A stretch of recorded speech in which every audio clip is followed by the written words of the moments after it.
मेरे पिताजी ठीक तो हो जाएंगे ना? उनके अलावा हम दोनों भाइयों का इस दुनिया में कोई भी नहीं है। देखिए, मैं जानता हूं कि यह घड़ी आपके परिवार के लिए बहुत मुश्किल है, परंतु अभी हम कुछ कह नहीं सकते।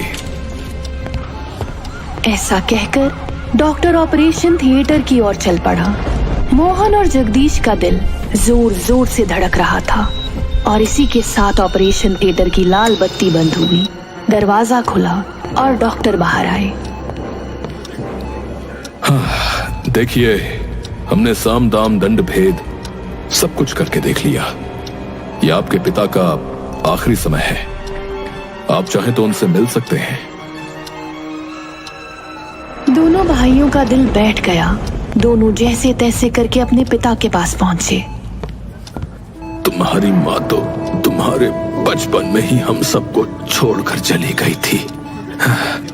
अब मेरा भी समय आ गया है मेरे बच्चों।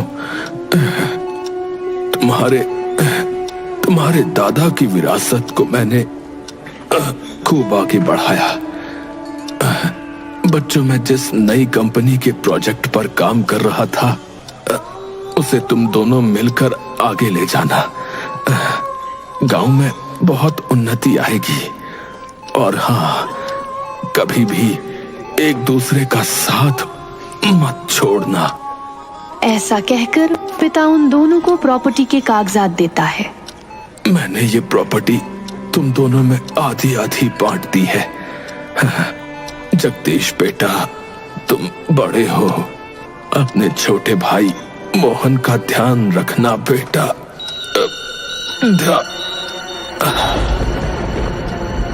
और ऐसा कहते ही पिता ने अपनी आखिरी सांसों के साथ आंखें बंद की। पिताजी, पिताजी, आप हमें छोड़कर चले गए। पिताजी, रो मत मेरे भाई, रो मत। आज से मैं ही तेरे पिता समान हूं। अपने छोटे भाई को संभालते हुए जगदीश अस्पताल की सारी फॉर्मेलिटी पूरी करता है। उसके बाद अपने पिता का अंतिम संस्कार। उस दिन के बाद से दोनों भाइयों का कोई सहारा नहीं था। अभी मोहन काफी छोटा था, इसलिए जगदीश ही उसकी देखभाल करता। पिता ने प्रॉपर्टी में दोनों भाइयों को कितना और क्या हिस्सा दिया था, ये उन्होंने अभी तक देखा भी नहीं था, क्योंकि दोनों भाई एक दूसरे से बहुत प्यार करते थे और उनके बीच प्रॉपर्टी का कोई लालच नहीं था। धीरे धीरे समय बीता। अब मोहन भी बड़ा हो रहा था और कुछ ही समय बाद जगदीश की भी शादी हो गई। जगदीश की पत्नी शारदा बहुत ही ज्यादा चालाक औरत थी। ये पैसा, ये दौलत, ये नाम और ये शोहरत, इतने अमीर घर में शादी हुई है मेरे तो भाग ही खुल गए। इतने में ही मोहन शारदा के पास आया। भाभी, खाना बन गया है क्या? जल्दी से खाना लगा दो, बहुत तेज भूख लगी है। मेरी फ्लाइट का टाइम भी हो रहा है। जब देखो मुंह उठाकर खाना ही मांगता रहता है। मैं क्या इसके बाप की नौकर हूँ? भाभी, क्या सोच रही हो? अरे देवर जी, लाती हूँ। बैठो बैठो। अब तो विलायत जा रहे हो, भूल जाओगे हमें तो वहां जाकर। भैया ही तो मुझे जबरदस्ती भेज रहे हैं। कह रहे हैं कि बिजनेस की पढ़ाई करके आओ। मेरा तो बिल्कुल भी मन नहीं है जाने का। मोहन खाने की टेबल पर बैठा था। शारदा खाना परोस रही थी। इतने में जगदीश भी वहां पहुंचा। सारी तैयारी हो गई है मोहन? जी हाँ भैया, सब तैयारी कर ली है। अब मेरा तो बिल्कुल भी मन नहीं कर रहा है आपको और भाभी को छोड़कर यहाँ से जाने का। अरे, तू ये कैसी बातें कर रहा है रे? तू पढ़ लिख लेगा अच्छे से तो बहुत अच्छा रहेगा। कल को तुझे ही तो वो कंपनी चलानी है। पिताजी का सपना मिलकर पूरा करना है, समझा? मोहन अपने भाई को गले लगाता है और कुछ ही देर बाद विलायत जाने के लिए रवाना हो जाता है। यहाँ दूसरी तरफ शारदा के मन में ढेर सारी बातें आने लगी। मोहन विलायत से पढ़कर आएगा तब उसके हाथ में कंपनी की बागडोर चली जाएगी। कुछ ही सालों बाद मोहन की शादी भी हो जाएगी, तो फिर उसकी पत्नी इन सब पर राज करेगी और मैं ऐसे ही उसके और उसकी पत्नी के लिए खाना बनाती रह जाऊंगी। मैं और मेरे बच्चे तो सिर्फ उस मोहन के पैरों की जूती बनकर रह जाएंगे। एक ये मेरा पति तो भाई के प्यार में अंधा हो चुका है। ऐसा मैं नहीं होने दूंगी। ऐसे ही दिन बीते। जगदीश रोजाना मोहन को फोन किया करता था, उसका हाल चाल पूछता था। कुछ समय बाद शारदा गर्भवती हो गई। अरे शारदा, आज तुमने मुझे बहुत ही बड़ी खुशखबरी सुनाई है। मैं अभी मोहन को फोन करके बताता हूँ कि वो चाचा बनने वाला है। देखना वो खुशी से पागल ही हो जाएगा। और कुछ समय बाद वैसे भी उसकी पढ़ाई पूरी हो जाएगी। रुक जाइए, हर वक्त सिर्फ मोहन मोहन करते रहते हैं। आपका कोई अपना परिवार है या नहीं? मैं आपकी पत्नी हूँ, कल को आप बाप बन जाओगे। उसकी जिम्मेदारी आपको है या नहीं है? या सिर्फ अपने भाई के पीछे पीछे घूमते रहोगे? ये तुम क्या कह रही हो शारदा? क्या मैं तुम्हारी जिम्मेदारी नहीं उठाता? और वो मेरा भाई है, उसे मैं कैसे छोड़ सकता हूँ? कल को जब उसका परिवार होगा ना अपना, तब वो आपके पैरों में नहीं गिरेगा, बल्कि आपको अपने पैरों की जूती बना लेगा। इस बात को याद रखना। वो एक सांप है, उसे जैसे ही मौका मिलेगा डस लेगा आपको। मेरी बातें आपको बुरी लग रही होंगी ना? लग रहा होगा कि मैं भड़का रही हूँ, लेकिन मैं आपको आईना दिखा रही हूँ। यही सच है। बिल्कुल भी नहीं, मेरा भाई ऐसा नहीं है, समझी? भूल गए दो भाइयों के बीच क्या होता है? इससे पहले वो आपकी जायदाद हड़पे, आप उसे बेदखल कर दीजिए। आपके बच्चे दर दर भटके, उन्हें खाने को ना मिले, उससे पहले ही उसे बेदखल कर दीजिए। मैं कह रही हूँ।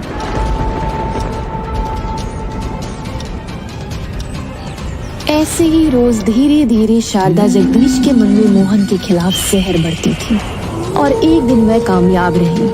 जगदीश ने मोहन को फोन करना बंद कर दिया। उसके दिमाग पर शारदा की बातों का असर हो गया था। अब वह धीरे धीरे मोहन से नफरत करने लगा। कुछ सालों बाद मोहन अपने घर वापस लौट आया। भैया, भाभी, अरे कहाँ हो आप? मोहन ने देखा कि आंगन में एक बच्चा खेल रहा है। अरे ये बच्चा किसका है? भैया, भाभी, भाभी। आ गए प्यारे देवर जी, ये बच्चा आपके भैया का है। अरे मैं चाचा बन गया? अरे वाह, कितना प्यारा है, बिल्कुल अपने चाचा पर गया है।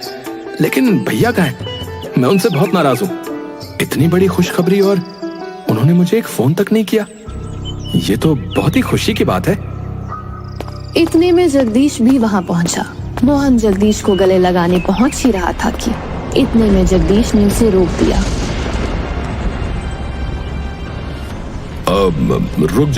रुक जाओ मोहन, सुनो मेरी बात। ये घर तुम्हारा नहीं रहा अब।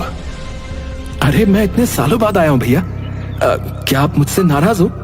बताओ ना, जो आप ऐसी बातें कर रहे हो। देखो, मैंने तुम्हें पिताजी की जायदाद से बेदखल कर दिया है। तुम्हारे हिस्से की सारी जायदाद अब मेरे बेटे अर्जुन के नाम हो गई है।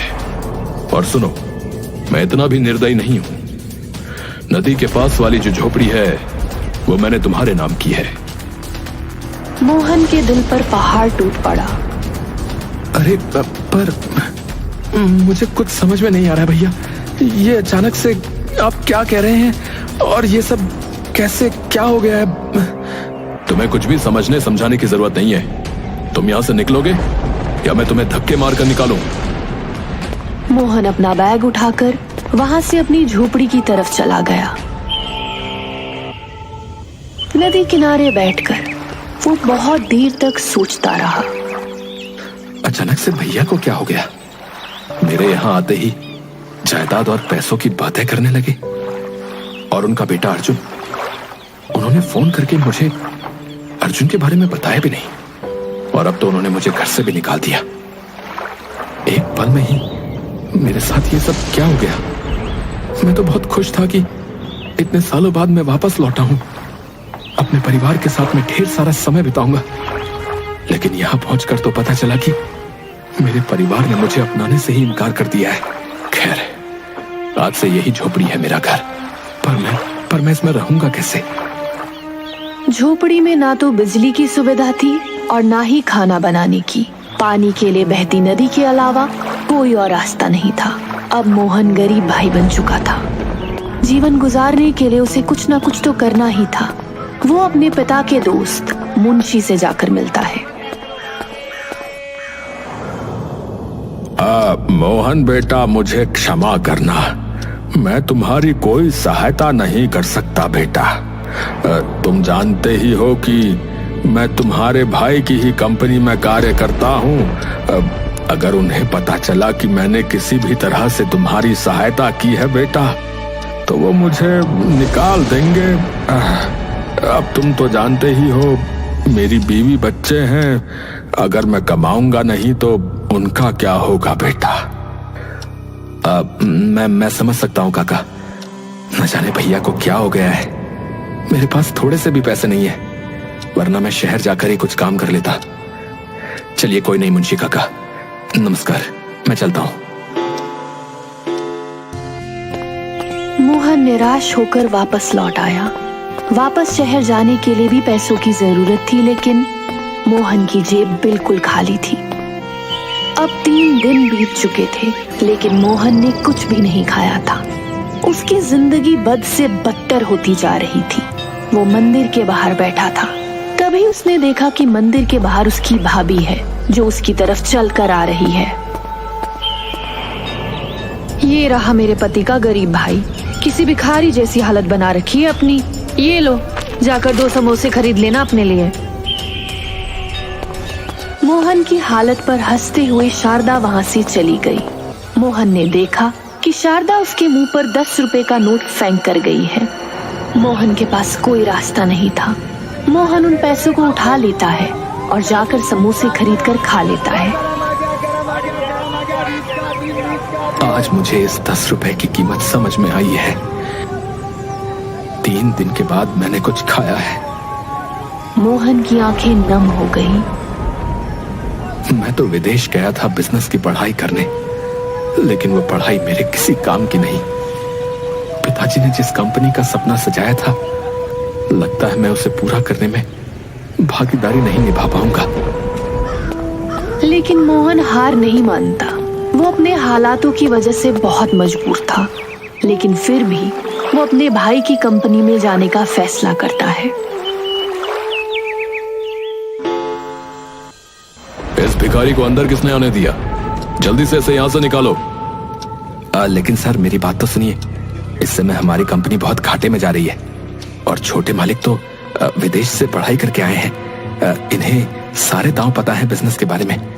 अगर ये हमारी कंपनी में आ गए तो हमारी कंपनी फिर से पहले की तरह खूब नाम कमाएगी।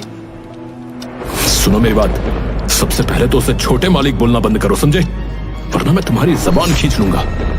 अगर हमारी कंपनी घाटे में जाती है तो जाने दो, मुझे उससे कोई फर्क नहीं पड़ता। भैया, आप मुझसे इतनी नफरत करते कि पिताजी के सपने को डूबता हुआ छोड़ना चाहते? मेरा यकीन कीजिए, मैं पूरी ईमानदारी से अपना काम करूंगा। चाहे मुझे थोड़े पैसे कम दे देना, कम से कम उन पैसों से मैं 2 वक्त का खाना तो खा पाऊंगा। ये सुनकर जगदीश का मन पिघल गया। वो मैनेजर को हाँ का इशारा करते हुए वहां से चला गया। मुबारक हो मोहन बाबू, कल से नौकरी पर आ जाना। मोहन बहुत खुश हुआ। अगले दिन वो बिल्कुल समय पर कंपनी पहुंच गया। वो पूरी लगन से काम करता है। वो जानता था कि एक कंपनी को आगे बढ़ाने के लिए किन किन बातों को ध्यान रखना जरूरी है। वो एक नेता की तरह कंपनी के मजदूरों को गाइड करता है और देखते ही देखते उनकी कंपनी पहले की तरह ट्रैक पर आने लगी। सर जी, आप मानो या ना मानो, मोहन साहब के आने के बाद से ही हमारी कंपनी पहले की तरह अस्तित्व में आई है। अगर वो ना होते तो आज तो हमारी कंपनी के बाहर ताले लटक रहे होते। तुमने सही कहा, मैं उसे इसी काबिल बनता देखना चाहता था। सब जानते थे कि जगदीश के मन में कहीं ना कहीं मोहन के लिए प्यार अब भी जिंदा है, लेकिन वो उसे कभी बाहर नहीं आने देता था। लेकिन इस बात से शारदा बहुत नाराज थी। वो जानबूझकर मोहन की तनख्वाह बहुत कम रखवाती थी।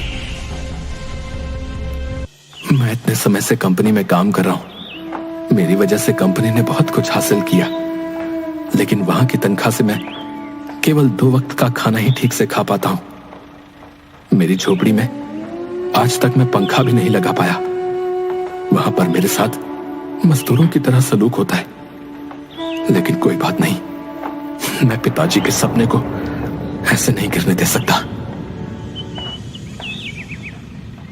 उस दिन जब मोहन काम पर पहुंचा तो उसने देखा कि चारों तरफ भीड़ है, और तभी जगदीश भागता हुआ आया और मोहन के गाल पर एक जोर का तमाचा लगाया। क्या बात है भैया? भाई मत बोल मुझे, भाई मत बोल मुझे। जिस थाली में खाते हो उसी में छेद करते हो। गद्दार कहीं के हैं? सही कहती थी शारदा तुम्हारे बारे में। मुझे कुछ समझ में नहीं आ रहा भैया, आप ये क्या बोल रहे हैं? कंपनी के अकाउंट से 20 लाख रुपए गायब है। 20 लाख रुपए। बताओ वो पैसे कहां गए? अय्याशी में तो उड़ा दिए होंगे तुमने, है ना? मैं बहुत गरीब हूं भैया, आप मेरी झोपड़ी में जाकर चेक कर लीजिए, उसमें आपको 1 रुपया भी नहीं मिलेगा। मैं नहीं जानता कि आप किसकी बातें कर रहे हो। अब आखिरी बार लॉकर की चाबी मैंने आपको ही दी थी मोहन साहब, उसके बाद से पैसे गायब हैं। भैया मुझे फंसाया जा रहा है, मैं सच कह रहा हूं, ये सब मैंने नहीं किया है। मैं कुछ भी दूध का दूध और पानी का पानी नहीं करना चाहता, समझे? वरना तुम और भी नीचे गिर जाओगे मेरी नजर में। मैं कहता हूं निकल जाओ ये गांव छोड़कर, हमेशा हमेशा के लिए चले जाओ यहां से। और आज से वो झोपड़ी भी तुम्हारे हाथ से गई। दफा हो जाओ यहां से। उसके बाद चौकीदार मोहन को धक्के मारकर वहां से निकाल देता है। मोहन के पास बिल्कुल भी पैसे नहीं थे कि वो शहर की बस पकड़कर शहर चला जाए। मेरे पास अब मर जाने के अलावा कोई और रास्ता नहीं है। मैं गरीब हूं, मेरी कौन सुनेगा? भाई ने मुझे गद्दार बोला, अपने ही पिता की कंपनी में चोरी का इल्जाम मुझ पर लगाया गया। अब मैं बिल्कुल जीना नहीं चाहता। वहां दूसरी तरफ ये सारा खेल शारदा के द्वारा रचा गया था। इसे कहते हैं सांप भी मर गया और लाठी भी नहीं टूटी। कल जब मेरे प्यारे देवर जी लॉकर में ताला लगाकर वापस आ रहे थे, मैंने बड़े ही प्यार से मूत्रा को उसकी गोदी में दे दिया और चाबी चुराकर लॉकर से 20 लाख रुपए गायब करे और दोबारा से चाबी देवर जी की जेब में डाल दी। दीवारों के भी कान होते हैं, मुझे ये सारी बातें यहाँ नहीं बोलनी चाहिए। रात काफी हो गई थी। शारदा जगदीश को खाने के लिए बुलाने गई। इतना जहर खिला दिया, क्या वो काफी नहीं है? ये कैसी बातें कर रहे हैं आप? क्या हो गया है आपको अचानक? क्या हो गया? क्या कह रही हो? तुमने ही लॉकर से 20 लाख रुपए चुराए हैं और इल्जाम मेरे भाई पर लगा दिया। कौन से पैसे? मैं नहीं जानती। आप किस बारे में बात कर रहे हो? झूठ मत बोलो, मैं बहुत अच्छे से जानता हूं, बता रहा हूं। मैंने सीसीटीवी में सब देख लिया था।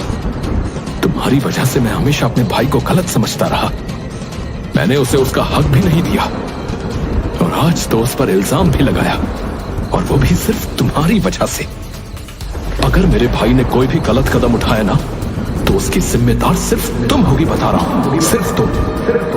और वैसे भी तुम्हें तो अब मैं तलाक ही देने वाला हूं। क्या? तलाक? मैं आपके पैर पड़ती हूँ, ऐसा मत कीजिए। मैंने बहुत बुरे कर्म किए, मैं जानती हूँ, लेकिन हूँ तो मैं आपके बच्चों की ही माँ ना। ऐसा मत कीजिए, चाहे तो मुझे सजा दे दीजिए, लेकिन तलाक नहीं। कितने में ही डॉक्टर का फोन आया। न जाने डॉक्टर ने ऐसा क्या कहा कि जगदीश भागता हुआ सीधे अस्पताल पहुंचा और शारदा भी उसके पीछे पीछे अपना बच्चा गोद में उठाए वहां चली गई। जगदीश देखता है कि उसका भाई अस्पताल में एडमिट है। देखिए, आपके भाई ने छत से कूदकर आत्महत्या करने का प्रयास किया है। वो तो भला हो कि आसपास के लोग सही समय पर वहां पहुंच गए, और उन्हें यहां ले आए। एक काम करिए, आप जल्दी से फॉर्मेलिटी पूरी कर दीजिए। ऑपरेशन का समय निकला जा रहा है। खून बहुत बह चुका है, खून की भी आवश्यकता है। मैं दूंगा अपने भाई को खून, मैं दूंगा। और इसके बाद जब मोहन की आंखें खुली तो वो अपने बगल में जगदीश को देखता है। उसके हाथों में सुइयां लगी थी। वो समझ जाता है कि जगदीश का खून इसकी रगों में बह रहा है। जगदीश की आंखों में आंसू आ गए।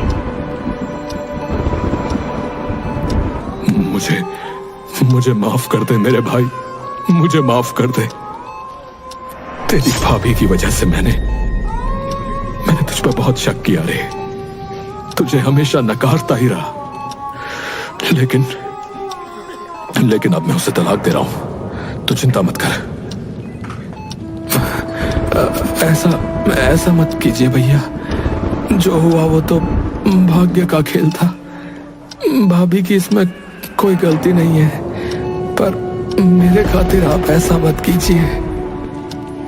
देख रही हो, हैं? देख रही हो ना, जिसके लिए तुमने मेरे मन में इतना जहर भरा, इतना बुरा सलूक जिसके साथ हुआ, वो आज कितनी बड़ी बड़ी बातें कर रहा है। तुम्हारे लिए तुम्हें बचा रहा है वो। मोहन के मुंह से ऐसी बात सुनकर शारदा को अपने किए पर बहुत पछतावा हुआ। कुछ दिनों बाद मोहन की रिकवरी होने लगी, इसलिए अब जगदीश मोहन को घर ले आया था और शारदा भी एक माँ की तरह मोहन की देखभाल करने लगी थी। मुझे लगता है मेरा गरीब भाई बनना बहुत जरूरी था, वरना आज भाभी के रूप में मुझे माँ कैसे मिलती। मेरी इतनी देखभाल कर रही है जैसे कि मैं इनका बेटा हूं। भगवान ने मुझे दूसरा मौका दिया है अपनी गलती सुधारने का, वो मैं कैसे छोड़ सकती थी।